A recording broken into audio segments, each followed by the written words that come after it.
제8장은 조금 독특한 챕터라고 볼 수 있는데요. 한국의 경제 발전에서 정부와 기업의 역할이 서로 어떠한 역할을 했느냐 하는 것에 대한 리뷰 챕터라고 볼 수 있습니다.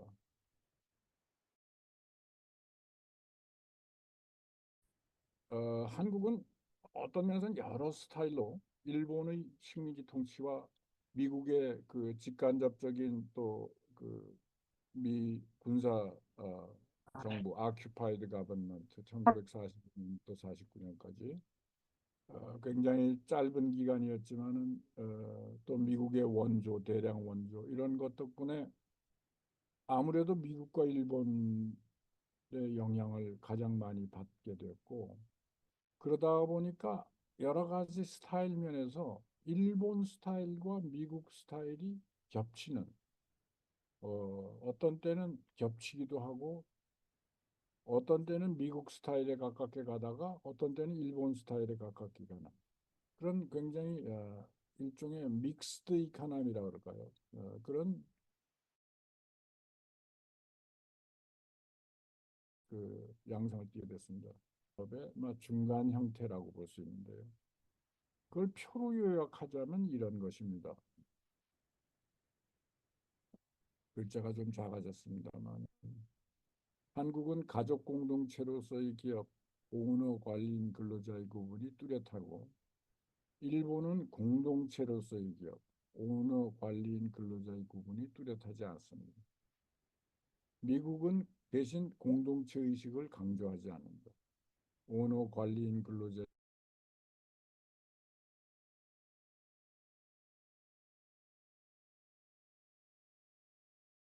구분이 뚜렷합니다.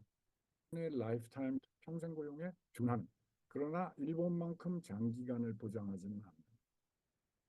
미국은 물론 항상 계약에 의해서 고용 형태가 결정이 되니까 평생 고용 형태가 아닙니다.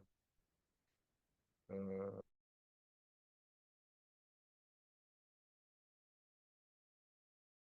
한국은 뭐 헌신과 협력을 강조한다든가 과 경력이 중요하다든가 권한은 집중되고 책임은 분산된다든가 권한과 책임이 분산된 일본의 구조라든가 그래서 여러분들이 한번 읽어보시면 아주 재미난 비교가 대비가 될 겁니다.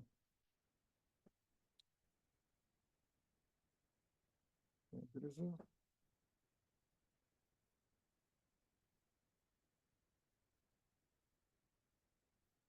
이 가장 중요한 것은 아까 여기서 일본과 한국이 권한은 집중되고 책임은 분산된다. 권한과 책임이 분산된 것이 일본이다. 그래서 이 얘기는 뭐냐면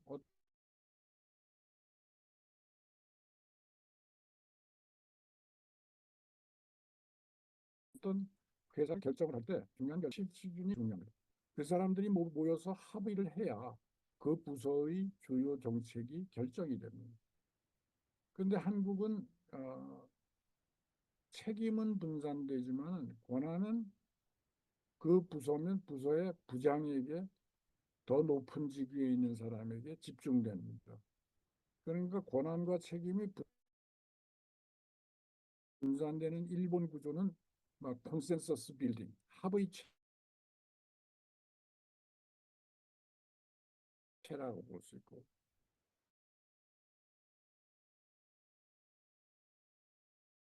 한국은 보다 한국의 경영 시스템에서 유교의 영향이 컸다는 것은 우리가 다 아는 사실이고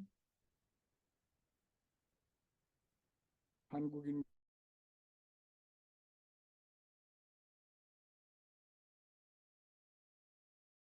근로자의 고용계약은 개인에 대한 헌신을 바탕으로 준장기 고용이다. 라이프 타임 임플로이먼트. 이는 조직에 대한 헌신에 기초한 일본의 장기 고용과는 대비됩니다. 미국은 단기 고용 계약의 관점을 가지고 있습니다.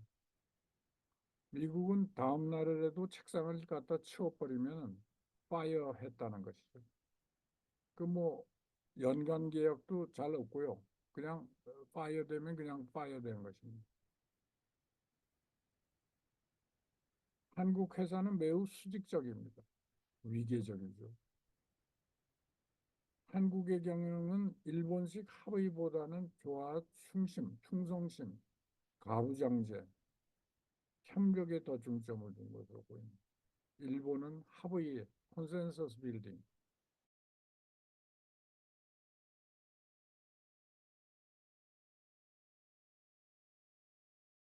에 조화를 하고 평가를 받고 있는데요. 일본 경영 방식의 성공의 주요 요인은 소집단에서 이루어진 일본의 합의 방식은 보다 큰 조직에 의한 헌신으로 이어졌습니다. 조화의 정신은 조직이 원활하고 효율적인 운영을 용이하게 하고 생산성을 증대시켰습니다. 일본의 공감대 형성 시스템은 회사의 복지와 직원 복지를 연결했습니다. 평생 고용의 이상과 협조에 대한 강조하고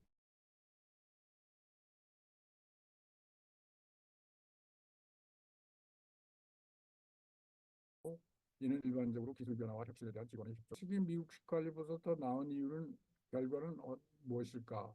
광범위한 이유들이 있지만 일본 관리 시스템은 직원에게 비금전적 보상을 더 많이 제공한다. 문화적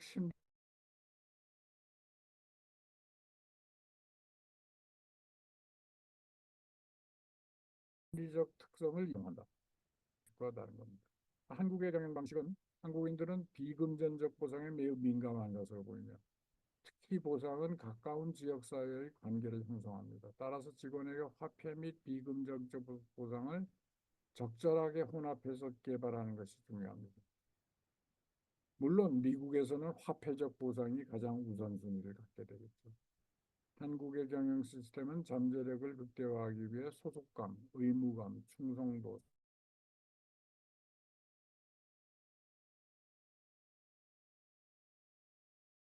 성실성, 정부와 기업의 관계에 대해서는 60년대 초 이래로 한국은 경제 성장을 하는 과정에서 정부와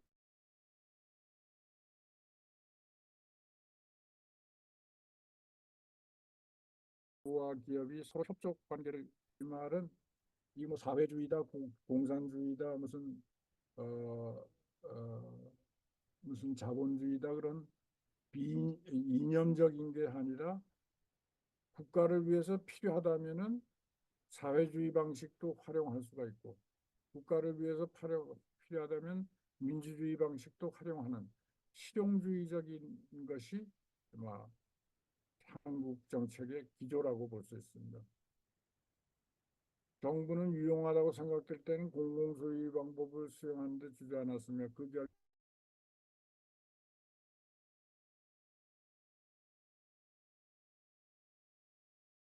공공부문과 같이는 표면상 사회적서보다 그 비중이 컸다. 그러나 한편 산업 생산의 급격한 성장의 주요 요인은 정력적 팽창적인 기업가 그룹이 주도한 민간 부문에 있습니다. 네, 민간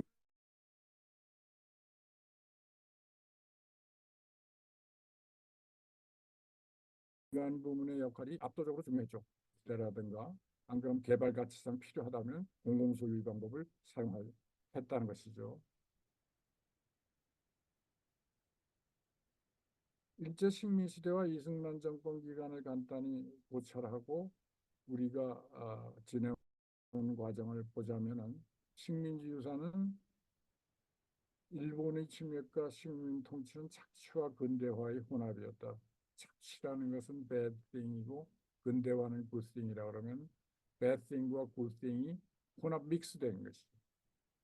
일본의 식민지가 된 초기 20년간 일본은 한국을 거의 주요한 식량 및 원료의 공급원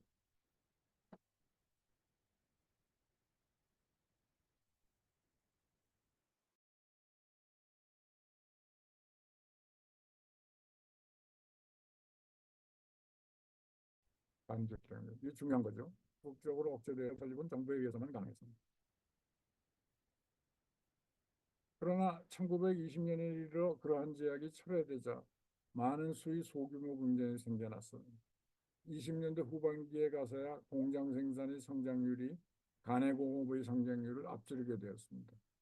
그러니까 방앗간이라든가 비누 공장이라든가 신발 공장이라든가 것이 많은 기업이 가내공업 수준이었는데 카티지 인더스트리 수준이었는데 20년대 후반기에 근대적인 공장이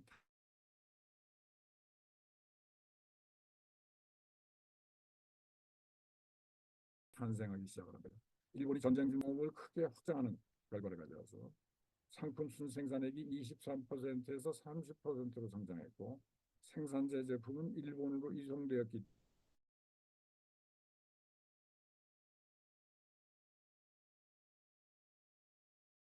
때문에 총재적 부분에서 차지하는 수출량은 3분의 2 이상으로 증가되었습니다. 그러니까 한국에서 수출품을 많이 제조해서 일본에 공급했다는 것이죠. 주로 일본인들에 의한 관리와 특히 중공업의 앵클레이브적 성격은 틀림없이 한국인의 비일기여와 산업 생산 경험을 감소시켰지만 이러한 급속한 생산 성장과 수출 신장의 영향은 결코 무시할 정도가 아니었다. 앵클라브라는 것은 재미난 단어인데요. 어, 제가 알기로는 이것이 불어로 알고 있습니다.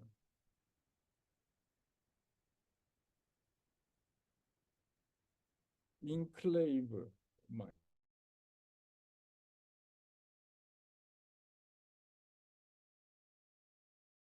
앵클라브, 원래 있다는 건데, 앵클라브라는 것은 뭐냐면, 가령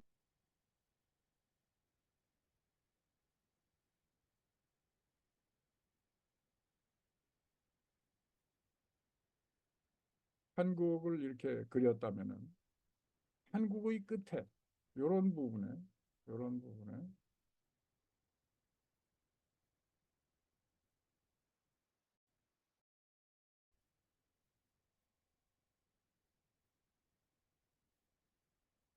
요런 부분에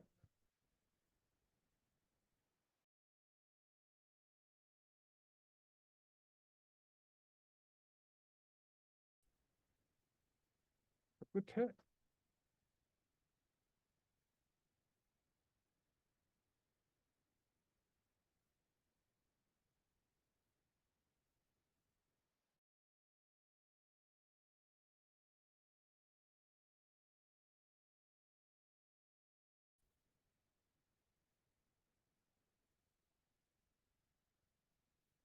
그런 지역을 표시를 할 수가 있어요. 그러니까 이 끝에 붙어 있는 어떤 반도나 페닌슐라나 안 그러면 안 그러면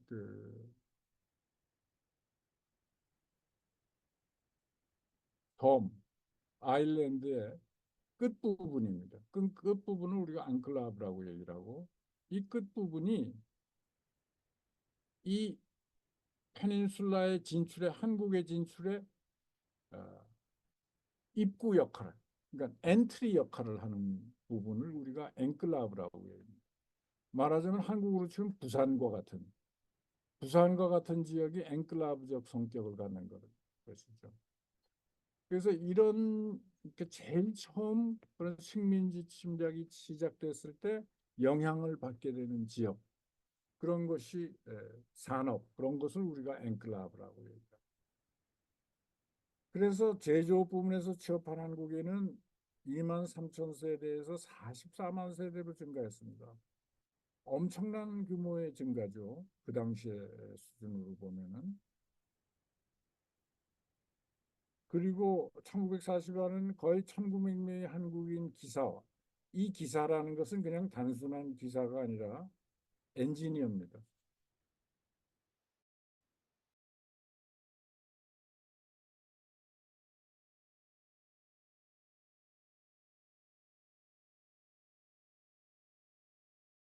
고급 인력이죠. 조금 이렇게 기술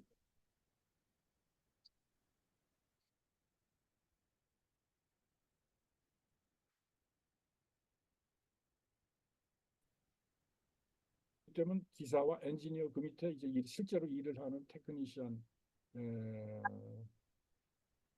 있어서 제조업 부문에 고용되었고 1,300명이 광업 부문에 그리고 2,000명이 서비스 부문에 고용되었습니다. 이건 막대한 양이죠. 많은 인력이 실제로 이렇게 어,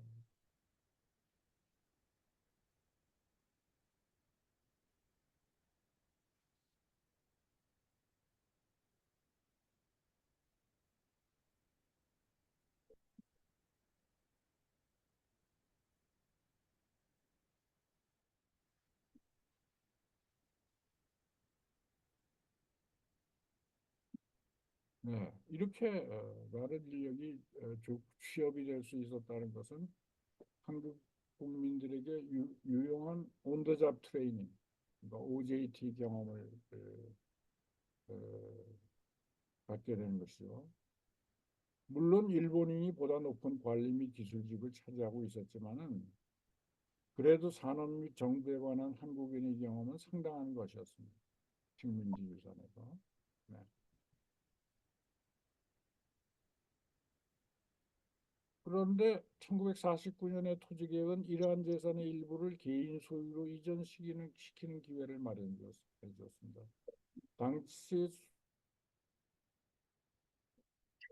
토지 소유자는 대금의 일부로 토지 채권을 받았는데 이 채권은 귀속재산 처분에 관한 법률에 의하여 과거 일본인 소유 기업을 구입하는 데 사용될 수 있었습니다.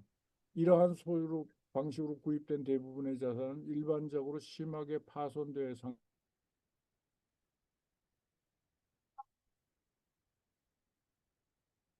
상태에 있었는데 이어서 닥친 한국전쟁 중 전국에 있는 기업의 약 45%가 피해를 받은 것으로 추정되었습니다. 서울시에서는 산업공익시설, 운동설 80% 이상, 사무실의 4분의 3, 주택의 반이 파손되었습니다. 그러니까 일본 지주 혹은 한국 지주에 돌아간 대금 매입의 토지 채권은 유슬레스가 된 거죠. 사용이 불가능할 정도로 가치가 없어진 것이죠. 식민지 정권에서 물려받은 물적 자본은 대부분 없어지게 되었습니다. 그러나 훈련된 인력과 국민들이 받은 문화적 변화에 관한 똑같이 말할 수 없습니다. 물적 자본은 없어졌지만 인적 자본은 그대로 살아 있었다는 거죠.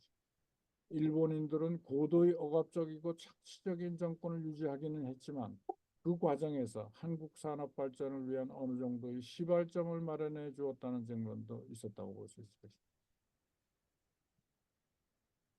50년대의 개발 전략은 제5장에서 논의한 바와 같이 제대로 고안되거나 기획되지도 못했지만 그것은 수입 대체, 과대평가된 환율과 외국 원조에 대한 지나친 의존에 치중하고 있었습니다. 나중 여러 재벌들의 많은 기업적 재산의 기초가 이 기간 중에 형성되었던 것이다. 이러한 제도의 부산물은 주로 수입 대체용 소비재에 치중된 제조업의 급격한 성장과 상당한 기업가적 소질의 개발이었습니다. 그래서 결국 많은 유능한 기업 개혁가가 출현했고 많은 수익 기업들이 다른 증권화에서도 생존할 수 있는 기초를 확립해 주었습니다.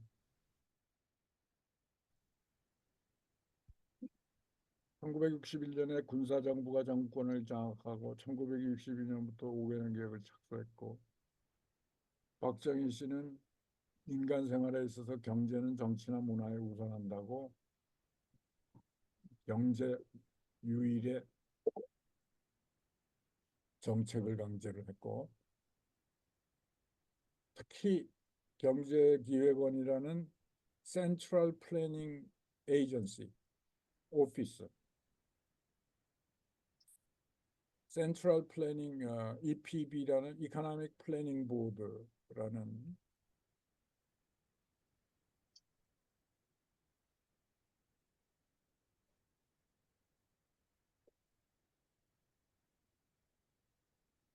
슈퍼 디파트먼트 그러니까 위에 있는 디파트먼트를 창출해 가지고 이 기획은 부흥부의 기획 업무를 인수하고 재무부의 외산국을 인수를 해서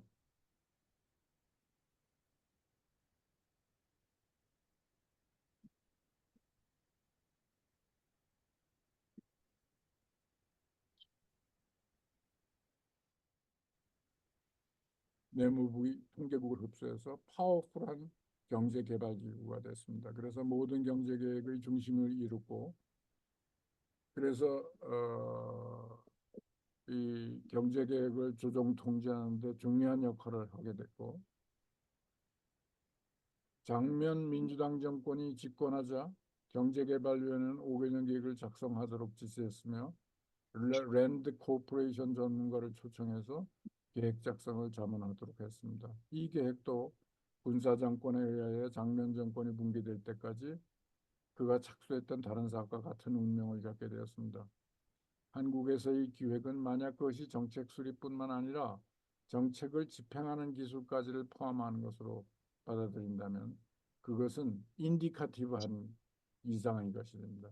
그러니까 인디카티브라는 것은 어, 정부가 여기에 길을 내도록 도시 개발을 하도록 유도하는 그런 정도의 유도적인 것 이상의 것입니다. 그래서 정부의 손길은 개인 회사 활동의 심층부까지 미쳐서 유인과 반유인 정책, 좋은 사업을 하면은 잘하면은 유인을 주고 보조금을 주고 텍스를 감면하고 반유인 정책. 만일 그 기업 정책이 정부의 정책과 어긋나면은 반대로 가면은 디스인센티브, 텍스를 부과하고 보조금을 회수하고 이런 명령 경제라고 볼 수 있을 정도로 그 정부의 입김이 강했다는 것입니다. 그래서 1962년에 한국은 4개의 5개년 계획을 작성했고 3개의 완성을 보았으며 그 과정에서 기획기술과 절차가 정치적으로 변했는데 그 주요한 사항은 다음과 같이 설명될 수 있습니다. 네. 그 1차 5개년 계획, 2차 5개년 계획, 3차 5개년 계획 여러분들이 텍스트북을 보고 상세히 어, 읽어 나가면은 점차 계획이 광범위해지고 민간 베이스로 그러니까 민간이 계획을 유도하는 식으로 그렇게 간접적인 계획 정책으로 바뀌는 것을 알 수가 있습니다. 제4차 5개년 계획은 이 중간에 1979년에 박정희 대통령이 암살됨으로 해서 결국 박정희 대통령이 제4차 5개년 계획의 완수를 못 보고 끝났지만은 이때는 거의 민간 베이스로 플래닝이 이루어졌다는 것을 여러분들이 찾아볼 수가 있겠습니다. 재미난 건 1973년 10월에 유류 파동이었었는데 어, 이것이 갖는 의미가 굉장히 중요하기 때문에 이 사건을 여기서 다루고 있습니다. 그건 뭐냐 하면은 결국 그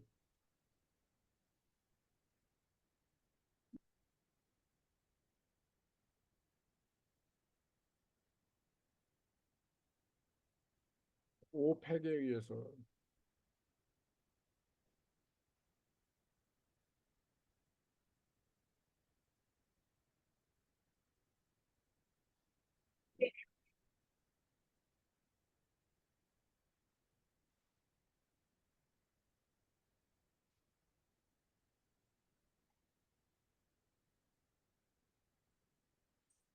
유류 가격이 4배 뛰었습니다. 따라서 모든 것이 중앙집권적인 자책 과정과 정책 수립에 있어서 속도와 신축성을 구현하는 것이 명백하지만 거기에는 장점과 단점이 있습니다. 이러한 과정이 어떻게 작용하느냐 하는 하나의 예는 73년 유류 파동에 한국이 보여준 반응에서 볼 수 있습니다. 당시 어려운 상황의 함축성을 제대로 파악하는 데에도 한 달은 소요되었을 것이나 12월에 대통령 비서실은 대응책을 마련하기 위해서 집중적인 노력을 경주하기 시작했고 극소수의 전문가들과 협의를 거쳐 매우 정교한 문서를 만들어냈습니다. 이것이 연구가 시작된 지 약 3주일이 되는 1974년 1월 14일에 발표된 대통령 비상조치의 기초가 되었습니다. 이것은 한국 에너지 정책의 중심이 되었고 에너지 정책을 마련하기 위해서 미국의 노력과 대조하며 그 신속성을 알 수 있습니다. 이때가 저의 라이프타임에서도 제가 대학교를 졸업하고 한국의 해군 장교로 근무하다가 아, 한국외환은행 지금 예를 들자면 한국은행의 Foreign Exchange 브랜치 같은 것이죠. 그 한국외환은행의 저도 재무부 그러니까 파이낸스 미니스트로 서몬 당해가지고 파견당해가지고 거기서 일을 하기 시작했습니다. 우리가 긴급히 오일 자금을 조달해야 되기 때문에 그 자금 조달 분야에서 일을 하다가 보니까 너무나 경제학적인 지식이 부족하다는 걸 깨닫고 제가 유학을 결심하게 된 계기가 1973년 10월 유류파동이었습니다. 제가 1974년 8월에 유학을 시작을 했으니까요, 미국으로. 이 유류파동이 인상적이었다는 것은 저 개인적인 사정도 그 당시에 유학을 가게 된 계기가 됐습니다. 빠른 정책 과정이 일반적으로 한국의 정책 과정의 특색인데 장점도 있고 단점도 있죠. 물론 졸속한 정책 과정으로서 어, 경제적 정책의 집행에서는 네루 같은 인도 총리는 문제는 계획이 아니라 계획의 집행이다. 그런 뜻에서 한국의 관료들이 잘한 것은 계획보다도 집행을 확실하게 책임지고 제대로 집행을 할 수 있었던 것이 에, 막 가장 기본적인 성공 요인이었다 그런 것입니다. 마지막으로 공기업에 대해서 얘기를 하겠습니다. 제가 먼저 한번 읽고요. 우리가 앞에서 강조한 바 같이 한국 정부의 정책은 중요한 이념적인 편견 없이 달성해야 할 목적에 의하여 방법 선택이 결정되는 의미에서 볼 때 근본적으로 실용적이라고 볼 수 있다 하는 것이 이제 특징이고요. 개인 주도적 자유시장의 장점을 주장하는 경제에 있어서 공기업에 대한 의존도는 하나의 지표가 될 수 있는데 공기업과 사기업의 경계는 몇 가지 차원에서 연속적인 것이며 그것은 단지 공기업 부문의 크기에 관한 통계적 추측을 가능하게 해주는 소유권의 차이입니다. 우리는 여기서 공기업을 공공기관에 의하여 소유되거나 소유권을 통하여 통제되고 시장화할 수 있는 물품을 생산하는 생산업체로 정의합니다. 소유권은 10% 이상의 공공주의 소유를 의미한다. 만약에 판매가 유동비용의 반 이상을 점유하게 되면 유통비용의 생산품이 시장화됩니다. 본정에 의하면 1972년에 있어서 공기업 부문은 GNP의 9% 또는 비농업 부문의 13%를 생산한 100개가 넘는 약간 넘는 기업체들로 구성되어 있습니다.